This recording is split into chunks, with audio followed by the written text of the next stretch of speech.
Welcome back to my YouTube channel. ಈ ಒಂದು ವಿಡಿಯೋದಲ್ಲಿ ಇನ್ಕಮ್ ಟ್ಯಾಕ್ಸ್ 2025 ಕ್ವಶನ್ ಪೇಪರ್ಗೆ ಸಂಬಂಧಪಟ್ಟಂತ ಕ್ವಶನ್ ನಂಬರ್ 10 ಅನ್ನ ಹೇಗೆ ಆನ್ಸರ್ಸ್ ಮಾಡಬೇಕು ಅನ್ನೋದನ್ನ ನಾನು ನಿಮಗೆ ಈ ಒಂದು ವಿಡಿಯೋದಲ್ಲಿ ತಿಳಿಸ್ಕೊಡ್ತೀನಿ. ಸೊ ಇದು ಅಪ್ಲಿಕಬಲ್ ಆಗೋದು 6 ಸೆಮಿಸ್ಟರ್ ಇರ್ತಕ್ಕಂಥ ಬಿ.ಕಾಮ್ ಮತ್ತೆ BBA ಸ್ಟೂಡೆಂಟ್ಸ್ಗೆ ಬೆಂಗಳೂರು ಯೂನಿವರ್ಸಿಟಿ ಸಿಲೆಬಸ್ ಪ್ರಕಾರ ಲಾಸ್ಟ್ ಇಯರ್ ಕೇಳಿರೋ ಒಂದು ಕ್ವಶನ್ಗೆ ನಾನು ಈ ಒಂದು ವಿಡಿಯೋದಲ್ಲಿ ಆನ್ಸರ್ಸ್ ಅನ್ನ ನಿಮಗೆ ತಿಳಿಸ್ಕೊಡ್ತೀನಿ. ಅದಕ್ಕೂ ಮುಂಚೆ ಯಾರೆಲ್ಲ ನನ್ನ ಒಂದು ಯೂಟ್ಯೂಬ್ ಚಾನಲ್ಗೆ ಇನ್ನೂ ಸಬ್ಸ್ಕ್ರೈಬ್ ಮಾಡ್ಕೊಂಡಿಲ್ಲ ಅಂದ್ರೆ ಆದಷ್ಟು ಬೇಗ ಸಬ್ಸ್ಕ್ರೈಬ್ ಮಾಡ್ಕೊಳ್ಳಿ ಅಂತ ಕೇಳ್ಕೊಳ್ತಾ, ಸೊ ಕ್ವಶನ್ ನಂಬರ್ 10 ಏನ್ ಹೇಳುತ್ತಪ್ಪ ಅಂತ ಹೇಳಿದ್ರೆ, compute income from other source. ನೋಡಿ, ನಮ್ಗೆ ಏನ್ ಹೇಳಿದ್ದಾರೆ, ಇನ್ಕಮ್ ಫ್ರಮ್ ಅದರ್ ಸೋರ್ಸ್ ಅನ್ನ ಕ್ಯಾಲ್ಕುಲೇಷನ್ಸ್ ಅನ್ನ ಮಾಡಿ ಅಂತ ಹೇಳಿದ್ದಾರೆ. ನಮ್ಗೆ ಏನ್ ಹೇಳಿದಾರಪ್ಪ ಅಂದ್ರೆ, compute income from other sources ಅನ್ನ ಕ್ಯಾಲ್ಕುಲೇಟ್ ಮಾಡಬೇಕು. ಮಿಸ್ಟರ್ ವೇಣುಗೆ ಸಂಬಂಧಪಟ್ಟಂತ ಅದರ್ ಸೋರ್ಸ್ ಅನ್ನ ಕೊಟ್ಟಿದ್ದಾರೆ. Mister Venu who held the following investments in the previous year 23-24 ಅಲ್ಲಿ ಎಲ್ಲೆಲ್ಲಿ ಇನ್ವೆಸ್ಟ್ಮೆಂಟ್ ಮಾಡಿದ್ದಾರೆ, ಸೊ ಅದರಿಂದ ಏನ್ ಇನ್ಕಮ್ ಬಂದಿದೆ ಅದಕ್ಕೆ ಸಂಬಂಧಪಟ್ಟ ಅದರ್ ಸೋರ್ಸ್ ಆಫ್ ಇನ್ಕಮ್ ಅನ್ನ ನಾವು ಕ್ಯಾಲ್ಕುಲೇಷನ್ಸ್ ಅನ್ನ ಮಾಡಬೇಕು. So one by one point ಅನ್ನು ನೋಡಿದ್ರೆ, ಮೊದಲನೇ point ₹8,000 received as an interest on Karnataka government securities. 8,000 Karnataka government securities ಇಂದ ಇಂಟ್ರೆಸ್ಟ್ ಅನ್ನ ರಿಸೀವ್ ಮಾಡ್ತಾ ಇದಾರಂತೆ. ₹5,000 10% ಕಮರ್ಷಿಯಲ್ ಸೆಕ್ಯೂರಿಟೀಸ್ ಅಲ್ಲಿ ಇನ್ವೆಸ್ಟ್ ಮಾಡಿದ್ದಾನೆ ಅಂತ ಹೇಳ್ತಾ ಇದ್ದಾರೆ. ಮೂರನೇದು ಬಂದು ₹4,00,000 13.5% securities of x company limited ಅಲ್ಲಿ ಇನ್ವೆಸ್ಟ್ ಮಾಡಿದ್ದಾರೆ ಅಂತ ಹೇಳಿದ್ದಾರೆ. ಅನ್ಲಿಸ್ಟೆಡ್ ಕಂಪನಿ ಅಂತ ಹೇಳಿದ್ದಾರೆ ಎಕ್ಸ್ ಕಂಪನಿ. ₹1,20,000 10% ಸೆಂಟ್ರಲ್ ಗವರ್ನಮೆಂಟ್ ಇನ್ ಸೆಕ್ಯೂರಿಟೀಸ್ ಇಂದ ಇನ್ವೆಸ್ಟ್ ಮಾಡಿದ್ದೀನಿ ಅಂತ ಹೇಳಿದ್ದಾರೆ. ₹4,500 ರಿಸೀವ್ ಮಾಡ್ತಾ ಇದ್ದೀನಿ interest on ABC limited listed company ಅಂತ ಹೇಳಿದ್ದಾರೆ. ₹10,000 ಗ್ರಾಸ್ ಅಮೌಂಟ್ ಅನ್ನ ರಿಸೀವ್ ಮಾಡ್ತಾ ಇದ್ದೀನಿ interest on public limited company securities ಅಂತ. ₹4,50,000 11% ಸೆಕ್ಯೂರಿಟೀಸ್ ಆಫ್ ಶುಗರ್ ಮಿಲ್ ಕಂಪನಿಲಿ ಲಿಸ್ಟೆಡ್ ಕಂಪನಿಲಿ ಇನ್ವೆಸ್ಟ್ ಮಾಡಿದಾರಂತೆ. Interest on post office saving bank account ಅಲ್ಲಿ 7,500 ಇನ್ವೆಸ್ಟ್ ಮಾಡಿದಾರಂತೆ. Dividend received from textile limited gross amount 40,000 ಅಂತ ಕೊಟ್ಟಿದ್ದಾರೆ. ಸೊ ನೆಕ್ಸ್ಟ್ ಹೇಳ್ತಾ ಇದ್ದಾರೆ, for purchasing securities of x company limited ನ ಸೆಕ್ಯೂರಿಟೀಸ್ ಅನ್ನ ಪರ್ಚೇಸ್ ಮಾಡ್ಲಿಕ್ಕೆ ಹಿ ಟುಕ್ ಲೋನ್. ಏನ್ ತಗೊಂಡಿದ್ದಾರೆ? ಲೋನ್ ತಗೊಂಡಿದ್ದಾರೆ ಅಂತ 2 ಲಕ್ಷ ಲೋನ್ ತಗೊಂಡಿದ್ದಾರೆ. ಅಟ್ 10% ಪರ್ ಆನಮ್, 10%ಗೆ 2 ಲಕ್ಷ ಲೋನ್ ತಗೊಂಡಿದ್ದಾರೆ. The loan was taken from his friends in UK. ನೋಡಿ, ಲೋನ್ ಅನ್ನ ತಗೊಂಡಿರೋದು ವೇಣು ತನ್ನ ಫ್ರೆಂಡ್ಸ್ ಇಂದ ತಗೊಂಡಿದ್ದಾನೆ, UK ಇರ್ತಕ್ಕಂಥ ಫ್ರೆಂಡ್ ಇಂದ ತಗೊಂಡಿದ್ದಾನೆ. The interest has been paid in the UK ನಲ್ಲೇ ಇಂಟ್ರೆಸ್ಟ್ ಪೇಡ್ ಅನ್ನ ಮಾಡಿದ್ದಾರೆ. But no TDS has been deducted. ಯಾವುದೇ ತರಹದ TDS ಕಟ್ ಆಗಿಲ್ಲ ಅಂತ ಹೇಳ್ತಾ ಇದ್ದಾರೆ. Bank charge ₹5,000 as a collection charges ಆಗಿ ಬ್ಯಾಂಕ್ ಚಾರ್ಜ್ ಮಾಡಿದೆ. ಡ್ಯೂರಿಂಗ್ ದ ಇಯರ್ ಈ also won prize in Karnataka state lottery. Karnataka state ಲಾಟ್ರಿನಲ್ಲಿ ಪ್ರೈಸ್ ಅನ್ನ ಅರ್ನ್ ಮಾಡಿದಾನಂತೆ. The net amount received by him, ಅವನು ನೆಟ್ ಅಮೌಂಟ್ ಅನ್ನ ರಿಸೀವ್ ಮಾಡ್ತಾ ಇದ್ದಾನೆ. 3,50,000 ಅಮೌಂಟ್ ಅನ್ನ ರಿಸೀವ್ ಮಾಡ್ತಾ ಇದ್ದಾನೆ ಅಂತ ಹೇಳಿದಾನೆ. Interest on all securities payable on 1st July to 1st January every year ಅಲ್ಲಿ ಪೇಮೆಂಟ್ ಅನ್ನ ಮಾಡ್ತೀನಿ ಅಂತ ಹೇಳಿದ್ದಾರೆ. ಸೊ ಇಷ್ಟು ಇನ್ಫಾರ್ಮೇಶನ್ಸ್ ಅನ್ನ ಕೊಟ್ಟು ನಮ್ಗೆ ಹೇಳಿದ್ದಾರೆ income from other source calculations ಅನ್ನ ಮಾಡಿ ಅಂತ. ಸೊ ಇದು ಕ್ವಶನ್ ಇರೋದು. ನಾನು ನಿಮಗೆ ಆನ್ಸರ್ ಮಾಡ್ಬೇಕಾದ್ರೆ ಒಂದೊಂದು ಪಾಯಿಂಟ್ ಅನ್ನ ಎಕ್ಸ್ಪ್ಲೈನ್ ಮಾಡಿಕೊಂಡು ಏನಕ್ಕೆ ಯಾವ ತರ ಟ್ರೀಟ್ ಮಾಡಬೇಕು ಅನ್ನೋದನ್ನ ಅಲ್ಲಿ ನಿಮಗೆ ಡೀಟೇಲ್ ಆಗಿ ತಿಳಿಸ್ತಾ ಹೋಗ್ತೀನಿ. ಸೊ ಈ ತರ ಒಂದು ಕ್ವಶನ್ಸ್ ಅನ್ನ ಕೊಟ್ಟಾಗ ನೀವು ಹೇಗೆ ಆನ್ಸರ್ ಮಾಡಬೇಕು, ಯಾವ ತರ ಫಾರ್ಮೆಟ್ ಹಾಕೋಬೇಕಪ್ಪ ಅಂತ ಹೇಳಿದ್ರೆ, from other source of mister ವೇಣುಗೆ ಸಂಬಂಧಪಟ್ಟಂತೆ.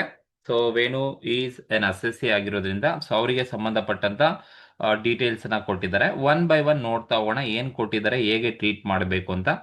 ಸೊ ಒಂದು ಪರ್ಟಿಕ್ಯುಲರ್ಸ್ ಕಾಲಮ್ ಹಾಕೊಳ್ಳಿ, ಇನ್ನೊಂದು ಡೈರೆಕ್ಟ್ ಆಗಿ ಒಂದು ಇನ್ನರ್ ಕಾಲಮ್ ಬೇಕು ಅಂದ್ರೆ ಹಾಕೊಳ್ಳಿ, ಇಲ್ಲ ಅಂದ್ರೆ ಡೈರೆಕ್ಟ್ ಆಗಿ ನೀವು ಔಟರ್ ಕಾಲಮ್ ಅನ್ನ ತಗೋಬಹುದು. ಫಸ್ಟ್ ಪಾಯಿಂಟ್ ಏನ್ ಹೇಳುತ್ತಪ್ಪ ಅಂತ ಹೇಳಿದ್ರೆ, ಫಸ್ಟ್ ಪಾಯಿಂಟ್ ಏನ್ ಹೇಳುತ್ತೆ ಅಂದ್ರೆ ನೋಡಿ, ಫಸ್ಟ್ ಪಾಯಿಂಟ್ ₹8,000 ರಿಸೀವ್ಡ್, 8,000 ಅಮೌಂಟ್ ಅನ್ನ ವೇಣು ರಿಸೀವ್ ಮಾಡ್ತಾ ಇದ್ದಾನಂತೆ as interest on Karnataka state government. Karnataka state government ಇಂದ ಇಂಟ್ರೆಸ್ಟ್ ಅನ್ನ ರಿಸೀವ್ ಮಾಡ್ತಾ ಇದ್ದೀನಿ ಅಂತ ಹೇಳಿದ್ದಾರೆ. ನೋಡಿ, ಗವರ್ನಮೆಂಟ್ ಇಂದ ಇಂಟ್ರೆಸ್ಟ್ ಅನ್ನ ರಿಸೀವ್ ಮಾಡ್ತಾ ಇದ್ದಾರೆ ಅಂತ ಹೇಳಿದ್ರೆ it is fully taxable amount. ಯಾವುದೇ ತರಹದ TDS ಕಟ್ ಆಗೋದಿಲ್ಲ. ಫಸ್ಟ್ ಪಾಯಿಂಟ್ ಅಲ್ಲಿ ಅವ್ರು ಸ್ಪೆಸಿಫಿಕ್ ಆಗಿ ಹೇಳ್ತಾ ಇದ್ರೆ 8,000 received as N interest on government securities ಇಂದ ರಿಸೀವ್ ಮಾಡ್ತಾ ಇದ್ದೀನಿ ಅಂತ ಅರ್ಥ. ಅಂದ್ರೆ ಏನು ಕರ್ನಾಟಕ ಸರ್ಕಾರದ ಮೇಲೆ ಏನು ಸೆಕ್ಯೂರಿಟೀಸ್ ಮೇಲೆ ಇನ್ವೆಸ್ಟ್ಮೆಂಟ್ ಮಾಡಿದ್ದಾರೆ ಅದ್ರ ಮೇಲೆ 8,000 ರಿಸೀವ್ ಮಾಡ್ತಿದ್ದೀವಿ ಅಂತ ಡೈರೆಕ್ಟ್ ಆಗಿ ಹೇಳಿದ್ದಾರೆ. ಯಾವುದೇ TDS ಇಲ್ಲ. ಸೊ ಹಾಗಾಗಿ ನೀವೇನ್ ಮಾಡಬೇಕು ಅಂದ್ರೆ ಇಂಟ್ರೆಸ್ಟ್, ಸೊ ಫಸ್ಟ್ ಪಾಯಿಂಟ್ ಬಂದು ಇಂಟ್ರೆಸ್ಟ್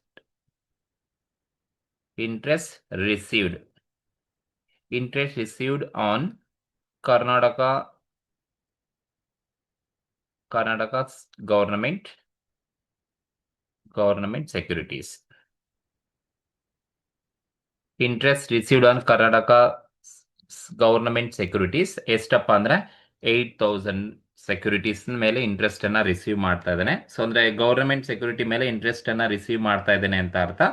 ಸೊ ಡೈರೆಕ್ಟ್ ಆಗಿ ಅಮೌಂಟ್ ಅನ್ನ ರಿಸೀವ್ ಮಾಡ್ತಾ ಇದ್ದಾನೆ ಅಂತಾನೆ ಹೇಳಿದರೆ, ಯಾವುದೇ ತರಹದ TDS ಇಲ್ಲ. ಹಾಗಾಗಿ 8,000 ರೂಪೀಸ್ ಡೈರೆಕ್ಟ್ ಆಗಿ ತಗೊಳ್ಳಿ. ಎರಡನೇದು ಹೇಳ್ತಾ ಇದ್ದಾರೆ ₹5,00,000 10% ಕಮರ್ಷಿಯಲ್ ಸೆಕ್ಯೂರಿಟೀಸ್. ನೋಡಿ, ಕಮರ್ಷಿಯಲ್ ಸೆಕ್ಯೂರಿಟೀಸ್ ಮೇಲೆ 5 ಲಕ್ಷ ಇನ್ವೆಸ್ಟ್ಮೆಂಟ್ ಅನ್ನ ಮಾಡಿದೀನಿ ಅಂತ ಹೇಳ್ತಾ ಇದ್ದೀನಿ, ರಿಸೀವ್ ಮಾಡ್ತಾ ಇದ್ದೀನಿ ಅಂತ ಹೇಳಿಲ್ಲ. ಹಾಗಾಗಿ ನಾವು ಇಂಟ್ರೆಸ್ಟ್ ಅನ್ನ ಕ್ಯಾಲ್ಕುಲೇಟ್ ಮಾಡ್ಕೋಬೇಕಾಗುತ್ತೆ. So interest on commercial securities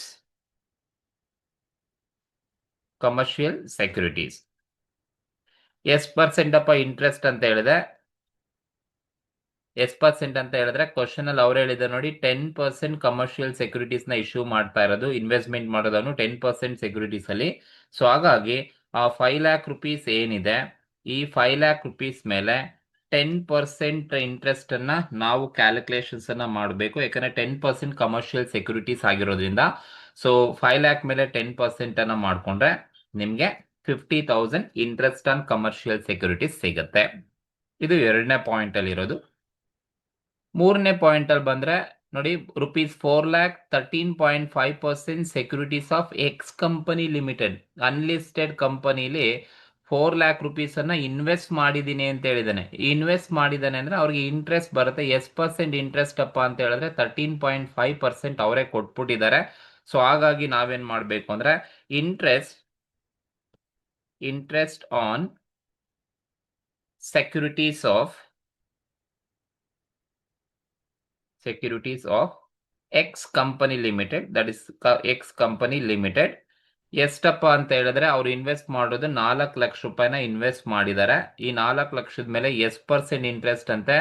13.5% ಅಂತ ಅವರೇ ಸ್ಪೆಸಿಫಿಕ್ ಆಗಿ ಹೇಳಿದ್ದಾರೆ. ಸೊ 4 ಲಕ್ಷದ ಮೇಲೆ ನೀವು 13.5% ಅನ್ನ ಮಾಡಿದ್ರೆ ನಮ್ಗೆ ಎಷ್ಟು ಬರುತ್ತಪ್ಪ ಅಂತ ಹೇಳಿದ್ರೆ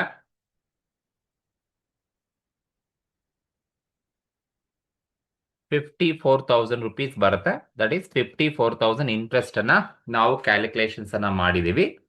ಇದು ಮೂರನೇ ಪಾಯಿಂಟ್ ಇರೋದು. ಅನ್ಲಿಸ್ಟೆಡ್ ಕಂಪನಿಲಿ 4 ಲಕ್ಷ ಇನ್ವೆಸ್ಟ್ಮೆಂಟ್ ಮಾಡಿದಾನಂತೆ. ಸೊ ರಿಸೀವ್ ಮಾಡ್ತಾ ಇದ್ದೀನಿ ಅಂತ ಹೇಳಿಲ್ಲ ಇಂಟ್ರೆಸ್ಟ್ ಅನ್ನ, ಜಸ್ಟ್ ಇನ್ವೆಸ್ಟ್ ಮಾಡಿದ್ದೀನಿ. 13.5% ಅಂತ ಹೇಳಿದಾನೆ. ಹಾಗಾಗಿ 13.5% ಇಂಟ್ರೆಸ್ಟ್ ಅನ್ನ ನಾವು ಕ್ಯಾಲ್ಕುಲೇಟ್ ಮಾಡಿರ್ತಕ್ಕಂಥದ್ದು. ದೆನ್ ನಾಲ್ಕನೇ ಪಾಯಿಂಟ್ ಏನ್ ಹೇಳುತ್ತೆ ಅಂತ ಹೇಳಿದ್ರೆ ₹1,20,000 10% commercial government central government securities ಅಂತ ಹೇಳಿದಾನೆ. ನೋಡಿ, ಸೆಂಟ್ರಲ್ ಗವರ್ನಮೆಂಟ್ ಸೆಕ್ಯೂರಿಟೀಸ್ ಅಲ್ಲಿ 10% ಇನ್ವೆಸ್ಟ್ ಮಾಡಿದೆ. ನೋಡಿ, ಸೆಂಟ್ರಲ್ ಗವರ್ನಮೆಂಟ್ ಸೆಕ್ಯೂರಿಟೀಸ್ ಅಲ್ಲಿ 1,20,000 ಇನ್ವೆಸ್ಟ್ ಮಾಡಿದ್ದಾನೆ. ಸೊ ಎಷ್ಟು ಪರ್ಸೆಂಟ್ ಆಫ್ ಇಂಟ್ರೆಸ್ಟ್ ಅಂತ ಹೇಳಿದ್ರೆ 10% ಆಫ್ ಇಂಟ್ರೆಸ್ಟ್ಗೆ ಇನ್ವೆಸ್ಟ್ ಮಾಡಿದೀನಿ ಅಂತ ಹೇಳಿದಾನೆ. ಸೊ ಹಾಗಾಗಿ ಇನ್ವೆಸ್ಟ್ ಮಾಡೋದ್ರಿಂದ ಅಲ್ಲಿ ಇಂಟ್ರೆಸ್ಟ್ ರಿಸೀವ್ ಆಗುತ್ತೆ. ಸೊ ಹಾಗಾಗಿ ನಾಲ್ಕನೇ ಪಾಯಿಂಟ್ ಅಲ್ಲಿ interest on central government securities ಎಷ್ಟಪ್ಪ ಅಂತ ಹೇಳಿದ್ರೆ 1,20,000 ಇನ್ವೆಸ್ಟ್ ಮಾಡಿದಾನೆ. At a rate of interest is 10%. Rate of interest ಈ 10%. 1,20,000 ಮೇಲೆ 10% ಅನ್ನ ಮಾಡಿದ್ರೆ 12,000 ಇಂಟ್ರೆಸ್ಟ್ ನಮಗೆ ಸಿಗುತ್ತೆ. ಇದು ನಾಲ್ಕನೇ ಪಾಯಿಂಟ್ ಇರೋದು. ಐದನೇ ಪಾಯಿಂಟ್ ಅಲ್ಲಿ ನೋಡಿ, ₹4,500 ರಿಸೀವ್ಡ್ ಆಸ್ ಎನ್ ಇಂಟ್ರೆಸ್ಟ್. ನೋಡಿ, ಇಲ್ಲಿ ಅವರೇ ಸ್ಪೆಸಿಫಿಕ್ ಆಗಿ ಹೇಳಿದ್ದಾರೆ. ಐದನೇ ಪಾಯಿಂಟ್ ಅಲ್ಲಿ 4,500 ಅನ್ನ ವೇಣು ರಿಸೀವ್ ಮಾಡ್ಕೊಂಡಿದ್ದಾನಂತ ಇಂಟ್ರೆಸ್ಟ್ ಅನ್ನ. ಎಲ್ಲಿಂದ ಅಂದ್ರೆ ABC ಲಿಮಿಟೆಡ್ ಕಂಪನಿಯಿಂದ ರಿಸೀವ್ ಮಾಡ್ಕೊಂಡಿದ್ದೀನಿ ಅಂತ ಹೇಳಿದಾನೆ. ನೋಡಿ, ಕಂಪನಿಯಿಂದ ನೀವು ಇಂಟ್ರೆಸ್ಟ್ ಅನ್ನ ರಿಸೀವ್ ಮಾಡ್ಕೊಂಡಿದ್ದೀರಾ ಅಂತ ಹೇಳಿದ್ರೆ ಅದು ನಿಮ್ಗೆ TDS ಕಟ್ ಆಗಿ ಬರೋದು. ಇಂಟ್ರೆಸ್ಟ್ ರಿಸೀವ್ ಮಾಡಿದ್ರ ಅಂದ್ರೆ TDS ಡಿಡಕ್ಟ್ ಮಾಡೇನೆ ನಿಮ್ಗೆ ಪೇಮೆಂಟ್ ಅನ್ನ ಮಾಡ್ತಕ್ಕಂಥದ್ದು. ಹಾಗಾಗಿ ನಾವು ಟ್ಯಾಕ್ಸಬಲ್ ಇನ್ಕಮ್ ಅನ್ನ ಕ್ಯಾಲ್ಕುಲೇಷನ್ಸ್ ಅನ್ನ ಮಾಡಬೇಕಾದ್ರೆ ಸೊ TDS ನ ಆಡ್ ಮಾಡಿಕೊಂಡು ನಾವು ಕ್ಯಾಲ್ಕುಲೇಷನ್ಸ್ ಅನ್ನ ಮಾಡಬೇಕಾಗುತ್ತೆ. ಸೊ ಹಾಗಾಗಿ ನಾವು ಈ ಒಂದು ಏನು 5ನೇ ಟ್ರಾನ್ಸಾಕ್ಷನ್ಗೆ ಯಾವ ಥರ ಟ್ರೀಟ್ ಮಾಡಬೇಕಪ್ಪ ಅಂದರೆ interest on A B C company limited, A B C company limited ಅಲ್ಲಿ 4500 ರಿಸೀವ್ ಮಾಡಿದ್ದಾನೆ ಅಂತ. ರಿಸೀವ್ ಮಾಡಿದ್ದಾನೆ ಅಂದರೆ ಟಿ ಡಿ ಎಸ್ ಕಟ್ಟಾಗಿ ರಿಸೀವ್ ಆಗಿರುತ್ತೆ. ನಾವು ಟಿ ಡಿ ಎಸ್ನ ಆ್ಯಡ್ ಮಾಡಿಕೊಂಡು ತಗೋಬೇಕು ಅಂದರೆ ಎಷ್ಟು percent T D S usual ಆಗಿ ಕಟ್ ಆಗಿರುತ್ತೆ ಅಂದರೆ ಇಂಟ್ರೆಸ್ಟ್ಗೆ 10% ಟಿ ಡಿ ಎಸ್ ಕಟ್ ಆಗಿರುತ್ತೆ.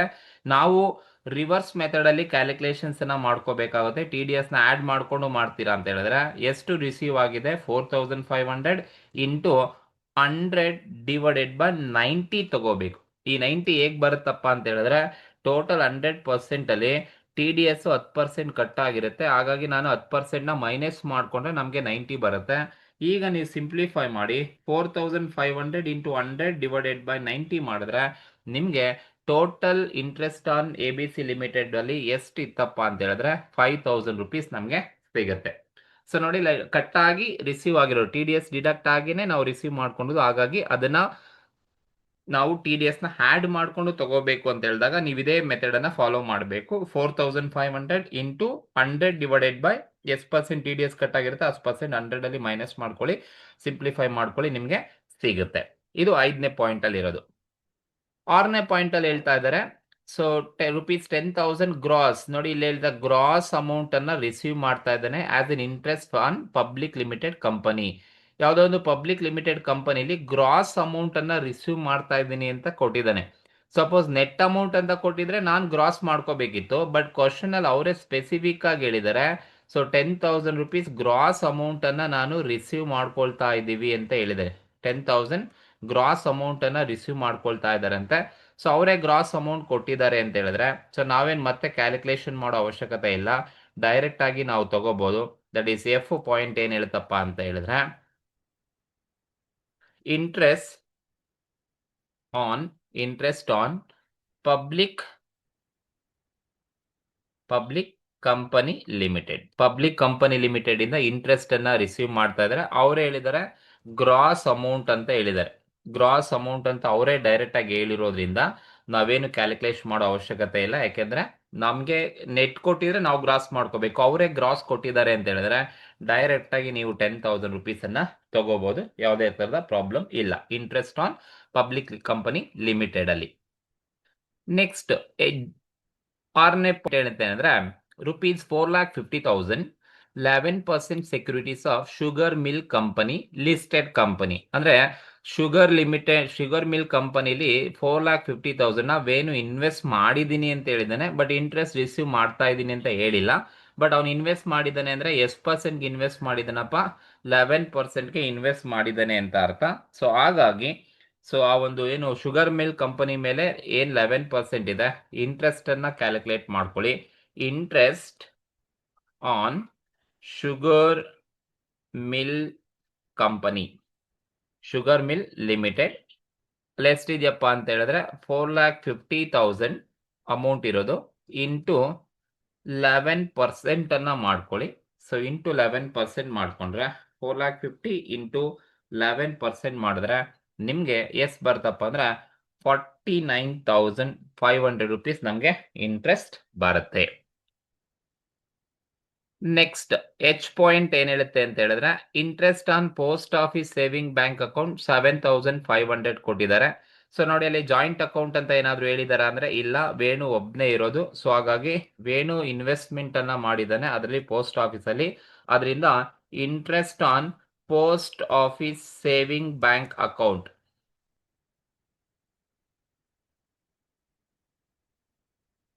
Interest on post office saving bank account ಇಂದ ಇಂಟ್ರೆಸ್ಟ್ ಬರ್ತಾ ಇದೆ. ಟೋಟಲ್ ಅಮೌಂಟ್ ಬರ್ತಾ ಇರೋದು 7,500.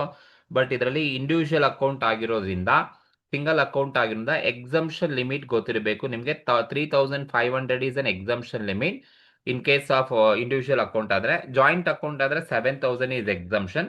ಸೊ ಹಾಗಾಗಿ ನೀವು 7,500 ಅಲ್ಲಿ 3,500 ನ ಲೆಸ್ ಮಾಡಿದ್ರೆ ಇನ್ನ ಬ್ಯಾಲೆನ್ಸ್ ಅಮೌಂಟು ನಾವು ಟ್ಯಾಕ್ಸಬಲ್ ಆಗುತ್ತೆ. ಸೊ ಬ್ಯಾಲೆನ್ಸ್ ಅಮೌಂಟ್ ಅಂತ ಬಂದ್ರೆ 4,000 ಈಸ್ ಟ್ಯಾಕ್ಸಬಲ್ ಅಂತ ಕರಿತೀವಿ. ಇದು ಎಚ್ ಪಾಯಿಂಟ್ ಇರೋದು. ಐ ಬಂದು dividend receive from textile limited gross amount ಅಂತ ಅವರೇ ಕೊಟ್ಟಿದ್ದಾರೆ 40,000. ಸೊ ಒಂದು ನೀವು ಡಿವಿಡೆಂಟ್ ಅನ್ನ ಎಲ್ಲಿಂದ ಬೇಕಾದ್ರೂ ರಿಸೀವ್ ಮಾಡ್ಕೊಳ್ಳಿ. Dividend is fully taxable in the hands of the shareholders. 40,000 fully taxable ಇರ್ತಕ್ಕಂಥದ್ದು. ಸೊ ಇನ್ಯಾವುದಾದ್ರೂ ರಿಸೀವ್ ಮಾಡ್ತಾ ಇದ್ದೀನಿ ಅಂತ ಕ್ವಶನ್ ಅಲ್ಲಿ ಎಲ್ಲಾದ್ರೂ ಹೇಳಿದನ ಅಂತ ಹೇಳಿದ್ರೆ, ಸೊ ನೆಕ್ಸ್ಟ್ ಇನ್ಯಾವುದು ಪಾಯಿಂಟ್ಸ್ ಇಲ್ಲ. ಸೊ ನೆಕ್ಸ್ಟ್ ಏನ್ ಹೇಳ್ತಾ ಇದಾರೆ ಅಂದ್ರೆ, ಫಾರ್ ಪರ್ಚೇಸಿಂಗ್ ಆಫ್ ಸೆಕ್ಯೂರಿಟೀಸ್ ಅನ್ನ ಎಕ್ಸ್ ಕಂಪನಿ ಪರ್ಚೇಸ್ ಮಾಡೋದಕ್ಕೆ ಹಿ ಟುಕ್ ಲೋನ್ ಅನ್ನ ತಗೊಂಡಿದ್ದಾನಂತೆ. ಲೋನ್ ಆಫ್ ₹2 lakh ತಗೊಂಡಿದ್ದಾನೆ. ಈ ಲೋನ್ಗೆ 10% ಪರ್ ಆನಮ್ ಇಂಟ್ರೆಸ್ಟ್ ಅನ್ನ ಕೊಡ್ತಾ ಇದ್ದಾನೆ. But loan was taken from friend U K ಇರ್ತಕ್ಕಂಥ ಫ್ರೆಂಡ್ಸ್ ಇಂದ ತಗೊಂಡಿದ್ದಾನೆ ನೋಡಿ. And there is no TDS has been also not deducted, ಎಲ್ಲೂ ಡಿಡಕ್ಟ್ ಆಗಿಲ್ಲ ಅಂತ ಹೇಳ್ತಾ ಇದ್ರೆ. ಸೊ ಇಲ್ಲಿ interest on loan taken for the purpose of investment is allowed, but in this case interest is payable to a friend who is outside the India. So outside the ಇಂಡಿಯಾದಲ್ಲಿ ಇರ್ತಕ್ಕಂಥ ಫ್ರೆಂಡ್ಗೆ ಇವನು interest ಅನ್ನ payment ಮಾಡಬೇಕು. It is allowed only when if TDS is made on such interest payment. ನೋಡಿ, ಯಾವಾಗ ಇದನ್ನ hello ಮಾಡ್ತೀವಿ ಅಂತ ಹೇಳಿದ್ರೆ ಇಂಟ್ರೆಸ್ಟ್ ಅನ್ನ, TDS ಅನ್ನ ಪೇಮೆಂಟ್ ಮಾಡಿದ್ರೆ ಅಲೋ ಮಾಡ್ತಿದ್ವಿ. But there is no TDS has been deducted. ಯಾವುದೇ ತರದ TDS ಅನ್ನ ಕಟ್ಟಿಲ್ಲ, ಡಿಡಕ್ಟ್ ಆಗಿಲ್ಲ ಅಂತ ಹೇಳ್ತಾ ಇದ್ದಾರೆ. ಹಾಗಾಗಿ ಈ ಲೋನ್ ಅಮೌಂಟ್ ಏನ್ ತಗೊಂಡಿದ್ದಾನೆ ₹2 lakh, ಈ ₹2 lakh ಲೋನ್ ತಗೊಂಡಿರೋದಕ್ಕೆ ಇಂಟ್ರೆಸ್ಟ್ ಏನಿದೆ ಇದು ಎಲ್ಲೂ ಕೂಡ ನಾವು ಕ್ಯಾಲ್ಕುಲೇಷನ್ಗೆ ತಗೊಳಕ್ ಹೋಗೋದಿಲ್ಲ. ಏನಕ್ಕೆ ತಗೊಳಕ್ ಹೋಗೋದಿಲ್ಲ ಅಂತ ಹೇಳಿದ್ರೆ, in this case interest is payable to a friend outside the India. Outside the ಇಂಡಿಯಾದಲ್ಲಿರೋ ಫ್ರೆಂಡ್ಗೆ ಇಂಟ್ರೆಸ್ಟ್ ಅನ್ನ ಪೇಮೆಂಟ್ ಮಾಡಬೇಕು. It is allowed only if TDS is made on such interest payment. ಏನಾದರೂ TDS ಅನ್ನ ಮಾಡಿದ್ರೆ ಅವಾಗ ನಾವು ಅಲೋ ಮಾಡ್ತಾ ಇದ್ವಿ. ಬಟ್ ಇಲ್ಲಿ TDS ಅನ್ನ ಪೇಮೆಂಟ್ ಮಾಡಿಲ್ಲ, ಹಾಗಾಗಿ ಇಟ್ ಈಸ್ ನಾಟ್ ಅಲೌಡ್. ಎಲ್ಲೂ ಕೂಡ ತಗೊಳಕ್ ಹೋಗ್ಬಿಡಿ, ಅಲೋ ಮಾಡೋದಿಲ್ಲ. ಬ್ಯಾಂಕ್ ಚಾರ್ಜಸ್ 5,000 ಕಲೆಕ್ಷನ್ ಚಾರ್ಜಸ್ ಆಗಿ ಟ್ರೀಟ್ ಮಾಡಿದ್ದಾರೆ. ಸೊ ಕಲೆಕ್ಷನ್ ಚಾರ್ಜಸ್ ಏನಿದೆ ಅದನ್ನ ನಾವು ಡಿಡಕ್ಟ್ ಮಾಡ್ಕೋಬೇಕಾಗುತ್ತೆ ಟೋಟಲ್ ಇನ್ಕಮ್ ಅಲ್ಲಿ. ಎಕ್ಸ್ಪೆನ್ಸಸ್ ಏನಾದರೂ ಅಲೋ ಮಾಡಿದ್ರೆ ಅದನ್ನ ಡಿಡಕ್ಟ್ ಮಾಡ್ಕೋಬೇಕು. ಡಿಡಕ್ಟ್ ಮಾಡ್ಕೊಳ್ಳೋಣ. ಅದಾದ್ಮೇಲೆ ಇನ್ಯಾವ್ದಾರು ಇದೆಯಾ ಅಂದ್ರೆ ನೋಡಿ, ಅದೇ ವರ್ಷ ಹೇಳ್ತಾನೆ, ಡ್ಯೂರಿಂಗ್ ದ ಇಯರ್ ಈ also won prize in the Karnataka state lottery. Karnataka state ಲಾಟ್ರಿನಲ್ಲಿ ಪ್ರೈಸ್ ಅನ್ನ ಅರ್ನ್ ಮಾಡಿದಾನಂತೆ. ನೆಟ್ ಅಮೌಂಟ್ ಅನ್ನ ಕೊಟ್ಬಿಟ್ಟಿದ್ದಾರೆ. ನೆಟ್ ಅಮೌಂಟ್ ಅಂದ್ರೆ TDS ಡಿಡಕ್ಟ್ ಆಗಿ ಬಂದಿರತಕ್ಕಂತ ಅಮೌಂಟ್ 3,50,000. ನೋಡಿ, ವಿನ್ನಿಂಗ್ ಫ್ರಮ್ ಲಾಟ್ರಿ ಆಗ್ಲಿ, ಕಾರ್ಡ್ ಗೇಮ್ ಆಗ್ಲಿ, ಪಜಲ್ ಆಗ್ಲಿ, ರೇಸ್ ಆಗ್ಲಿ, ಇದಕ್ಕೆಲ್ಲ ಎಷ್ಟು TDS ಕಟ್ ಆಗಿರುತ್ತೆ ಅಂದ್ರೆ 30% TDS ಕಟ್ ಆಗಿರುತ್ತೆ. ಹಾಗಾಗಿ ನೀವೇನ್ ಮಾಡ್ಬೇಕು ಅಂದ್ರೆ, ನೆಟ್ ಅಮೌಂಟ್ ಅಂದ್ರೆ TDS ಕಟ್ ಆಗಿ ಬಂದಿರೋದು ಅಂತ ಅರ್ಥ. ಸೊ ನಮ್ಗೆ ಗ್ರಾಸ್ ಅಮೌಂಟ್ ಅನ್ನ ತಗೋಬೇಕಾಗುತ್ತೆ. ಹಾಗಾಗಿ ನಾವು ಯಾವ ತರ ಕ್ಯಾಲ್ಕುಲೇಷನ್ಸ್ ಅನ್ನ ಮಾಡ್ಬೇಕಪ್ಪ ಅಂದ್ರೆ, winning from state Karnataka state lottery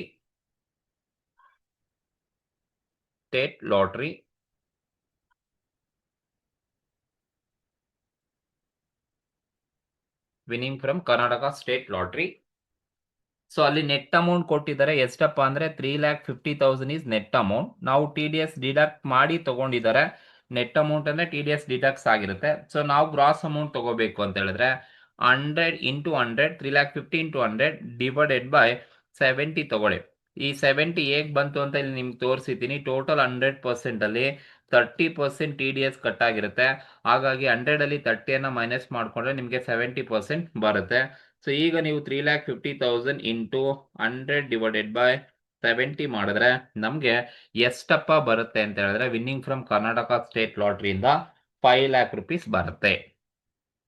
₹5,00,000 is taxable ಆಗುತ್ತೆ. ಸೊ ಟೋಟಲ್ ವ್ಯಾಲ್ಯೂ ₹5,00,000 ತಗೊಳ್ಳಿ. ಸೊ ಈಗ ನೀವೇನ್ ಮಾಡಿ ಅಂದ್ರೆ, ಸೊ ಇಷ್ಟು ಅಮೌಂಟ್ ಅನ್ನ ನೀವು ಟೋಟಲ್ ಮಾಡ್ಕೊಳ್ಳಿ. ಇಷ್ಟು ಅಮೌಂಟ್ ಅನ್ನ ಟೋಟಲ್ ಮಾಡ್ಕೊಂಡ್ರೆ ಎಷ್ಟು ಬರುತ್ತಪ್ಪ ಅಂತ ಹೇಳಿದ್ರೆ, ನೋಡಿ ಇಷ್ಟು ಟೋಟಲ್ ಮಾಡಿದ್ರೆ ನಮ್ಗೆ ಎಷ್ಟು ಬರುತ್ತಪ್ಪ ಅಂದ್ರೆ ₹7,32,500 ಬರುತ್ತೆ. ₹7,32,500 ಬರುತ್ತೆ. ಸೊ ಇದರಲ್ಲಿ ನೀವೇನ್ ಮಾಡ್ಬೇಕಪ್ಪ ಅಂದ್ರೆ, ಏನೇನ ಲೆಸ್ ಮಾಡ್ಬೇಕು ಅಂದ್ರೆ, ಎಕ್ಸ್ಪೆನ್ಸಸ್ ಅಲೌಡ್, ಏನಾದ್ರೂ ಎಕ್ಸ್ಪೆನ್ಸಸ್ ಅಲೋ ಮಾಡಿದ್ರೆ ಲೆಸ್ ಮಾಡಬೇಕು. ಎಕ್ಸ್ಪೆನ್ಸಸ್ ಅಲೋ ಮಾಡಿದ್ರೆ ನೀವು ಲೆಸ್ ಮಾಡ್ಕೊಳ್ಳಿ. ಏನಾದ್ರೂ ಎಕ್ಸ್ಪೆನ್ಸಸ್ ಅಲೋ ಮಾಡಿದ್ದೀರಾ ಅಂತ ಹೇಳಿದ್ರೆ ಎಸ್, ಇಲ್ಲಿ ಕ್ವಶನ್ ಅಲ್ಲಿ ಹೇಳಿದಾರೆ ಬ್ಯಾಂಕ್ ಚಾರ್ಜಸ್ 5,000 ನಾವು ಎಕ್ಸ್ಪೆನ್ಸಸ್ ಅನ್ನ ಪೇಮೆಂಟ್ ಮಾಡಿದೀವಿ ಅಂತ ಹೇಳಿದಾರೆ. ಸೊ ಹಾಗಾಗಿ ಬ್ಯಾಂಕ್ ಚಾರ್ಜಸ್ ಅಲೋ ಮಾಡಿದಾರಂತೆ. 5,000 ರೂಪೀಸ್ ಮಾತ್ರನೇ ಡಿಡಕ್ಟ್ ಮಾಡಬೇಕು. ಅಲ್ಲಿ ಲೋನ್ ತಗೊಂಡಿದ್ದಾರೆ, ಲೋನ್ ಅನ್ನ ನೀವು ಅಲೋ ಮಾಡ್ಲಿಕ್ಕೆ ಹೋಗ್ಬೇಡಿ, ಎಕ್ಸ್ಪೆನ್ಸಸ್ ಅಂತ ತಗೊಳಕ್ ಹೋಗ್ಬೇಡಿ, ಯಾಕೆಂದ್ರೆ TDS ಅನ್ನ ಅಲ್ಲಿ ಪೇಮೆಂಟ್ ಮಾಡಿಲ್ಲ, ಹಾಗಾಗಿ it is not allowed. If it is made TDS then it is allowed. ಆ ಇಂಟ್ರೆಸ್ಟ್ ಅನ್ನ ನಾವು ಅಲೋ ಮಾಡ್ತಾ ಇದ್ವಿ, ಬಟ್ TDS ಕಟ್ಟಿಲ್ಲ, ಹಾಗಾಗಿ ಅದೆಲ್ಲೂ ಬರೋದಿಲ್ಲ, ಇಗ್ನೋರ್ ಮಾಡಿ. ಓನ್ಲಿ ಬ್ಯಾಂಕ್ ಚಾರ್ಜಸ್ ಮಾತ್ರನೇ ಅಲೋ ಮಾಡಿ. ಸೊ ಈಗ ನೀವು 7,32,500 ಅಲ್ಲಿ -5,000 ಲೆಸ್ ಮಾಡಿ. ಆ ಲೆಸ್ ಮಾಡಿದಾಗ ನಿಮಗೆ ಬರ್ತಕ್ಕಂಥದ್ದೇ 7,27,500 ರೂಪೀಸ್ ಏನು ಬರುತ್ತೆ. ಈ ಅಮೌಂಟ್ ಅನ್ನ ನಾವೇನಂತ ಕರಿತೀವಪ್ಪ ಅಂತ ಹೇಳಿದ್ರೆ taxable income from other source ಅಂತ ಕರಿತೀವಿ. Taxable income from other source. Taxable income from other source ಅಂತ ಕರಿತೀವಿ. ಸೊ ಇದು ಈ ಒಂದು ಕ್ವಶನ್ಗೆ ಇರ್ತಕ್ಕಂಥ ಆನ್ಸರ್ಸ್. ಸೊ ಈ ತರನೇ ನೀವು ಈ ಒಂದು ಕ್ವಶನ್ಗೆ ಆನ್ಸರ್ಸ್ ಅನ್ನ ಮಾಡಬೇಕಾಗುತ್ತೆ. ಜಸ್ಟ್ ನಾವು ಟ್ಯಾಕ್ಸಬಲ್ ಇನ್ಕಮ್ ಅನ್ನ ಕ್ಯಾಲ್ಕುಲೇಟ್ ಮಾಡಬೇಕು. ಅಲ್ಲಿ ಎಲ್ಲೆಲ್ಲಿ ಇನ್ವೆಸ್ಟ್ಮೆಂಟ್ ಅನ್ನ ಮಾಡಿದೀನಿ ಅಂತ ಹೇಳಿದರೆ, ಸೊ ಅದಕ್ಕೆ ಇಂಟ್ರೆಸ್ಟ್ ಅನ್ನ ನಾವು ಕ್ಯಾಲ್ಕುಲೇಷನ್ಸ್ ಅನ್ನ ಮಾಡಬೇಕು. ಸಪೋಸ್ ಇಂಟ್ರೆಸ್ಟ್ ರಿಸೀವ್ ಮಾಡಿದೀನಿ ಅಂತ ಹೇಳಿದ್ರೆ ಸೊ ನೀವು ಗ್ರಾಸ್ ಅಪ್ ಅನ್ನ ಮಾಡಿಕೊಂಡು ಕ್ಯಾಲ್ಕುಲೇಷನ್ಸ್ ಅನ್ನ ಮಾಡಬೇಕಾಗುತ್ತೆ. ಓಕೆ, ನಿಮಗೆ ಒಂದು ಡೌಟ್ ಬರೋದು, ಈಗ ಮೊದಲನೇ ಪಾಯಿಂಟ್ಗೆ ಯಾಕೆ ನೀವು ಗ್ರಾಸ್ ಅಪ್ ಮಾಡ್ಕೊಂಡಿಲ್ಲ, 5ನೇ ಪಾಯಿಂಟ್ ಅಲ್ಲಿ ನೀವು ಇಂಟ್ರೆಸ್ಟ್ ರಿಸೀವ್ ಮಾಡಿದ್ದಾರೆ ಅದಕ್ಕೆ ಕ್ರಾಸ್ ಮಾಡ್ಕೊಂಡಿದ್ದೀರಾ ಅನ್ನೋ ಒಂದು ಕನ್ಫ್ಯೂಷನ್ಸ್ ಬರುತ್ತೆ. ನೋಡಿ, ಒಂದು ಗೊತ್ತಿರಲಿ, ಗೌರ್ನಮೆಂಟು ಇಂಟ್ರೆಸ್ಟ್ ಅನ್ನ ಕೊಡಬೇಕಾದ್ರೆ ಡೈರೆಕ್ಟ್ ಆಗಿ ಎಂಟೈರ್ ಅಮೌಂಟ್ ಅನ್ನ ಆ ಒಬ್ಬ ಹೋಲ್ಡರ್ಗೆ ಡೈರೆಕ್ಟ್ ಆಗಿ ಕೊಡುತ್ತೆ, ಯಾವುದೇ ರೀತಿಯ ಟ್ಯಾಕ್ಸ್ ಅನ್ನ ಡಿಡಕ್ಟ್ ಮಾಡೋದಿಲ್ಲ. ಹಾಗಾಗಿ ಮೊದಲನೇ ಪಾಯಿಂಟ್ ಅಲ್ಲಿ 8,000 ರಿಸೀವ್ಡ್ ಏನಿದೆ ಅದು ನೆಟ್ ಮೊತ್ತ ಅಲ್ಲ, ಗ್ರಾಸ್ ಅಮೌಂಟೇ ಆಗಿರುತ್ತೆ. ಹಾಗಾಗಿ ಫುಲ್ ಅಮೌಂಟ್ ಅನ್ನೇ ತಗೊಂಡಿರ್ತಕ್ಕಂಥದ್ದು. ಬಟ್ 5ನೇ ಪಾಯಿಂಟ್ ABC ಲಿಮಿಟೆಡ್ ಅದು ಕಮರ್ಷಿಯಲ್ ಕಾರ್ಪೊರೇಟ್ ಸೆಕ್ಯೂರಿಟಿ ಆಗಿರೋದ್ರಿಂದ ಅವರು 10% TDS ಅನ್ನ ಡಿಡಕ್ಟ್ ಮಾಡಿಕೊಂಡೇ ಪೇಮೆಂಟ್ ಅನ್ನ ಮಾಡಿರ್ತಾರೆ. ಹಾಗಾಗಿ ಅದನ್ನ ನೆಟ್ ಅಂತ ಕನ್ಸಿಡರ್ ಮಾಡೋದು. ಬಟ್ ಗೌರ್ನಮೆಂಟ್, ಸ್ಟೇಟ್ ಆಗಲಿ ಸೆಂಟ್ರಲ್ ಆಗಲಿ, ಏನೇ ಇಂಟ್ರೆಸ್ಟ್ ಅನ್ನ ರಿಸೀವ್ ಮಾಡ್ಕೊಳ್ತೀರಾ ಅದು ಡೈರೆಕ್ಟ್ ಆಗಿ ಅಮೌಂಟ್ ಬಂದಿರುತ್ತೆ, ಯಾವುದೇ ತರಹದ TDS ಅಲ್ಲಿ ಕಟ್ ಆಗಿರೋದಿಲ್ಲ. ಸೊ ಹಾಗಾಗಿ ಅವೆರಡು ಕೂಡ ಡಿಫರೆನ್ಸ್ ಗೊತ್ತಿರಬೇಕು, ಮೊದಲನೇ ಪಾಯಿಂಟ್ಗೂ ಮತ್ತು 5ನೇ ಪಾಯಿಂಟು ABC ಕಂಪನಿ ಪಾಯಿಂಟ್ಗೂ ಇರ್ತಕ್ಕಂಥ ಡಿಫರೆನ್ಸ್. ಓಕೆ, ಸೊ ಬೇರೆ ಏನಾದರೂ ಡೌಟ್ಸ್ ಇದ್ರೆ ನನಗೆ ಕಮೆಂಟ್ ಮೂಲಕ ತಿಳಿಸಿ. ಹಾಗೆ ಒಂದು ವಿಡಿಯೋ ನಿಮ್ಗೆ ಇಷ್ಟ ಆಗಿದ್ರೆ ಸಬ್ಸ್ಕ್ರೈಬ್ ಮಾಡ್ಕೊಳ್ಳಿ, ಶೇರ್ ಮಾಡಿ, ಲೈಕ್ ಮಾಡಿ. Thank you.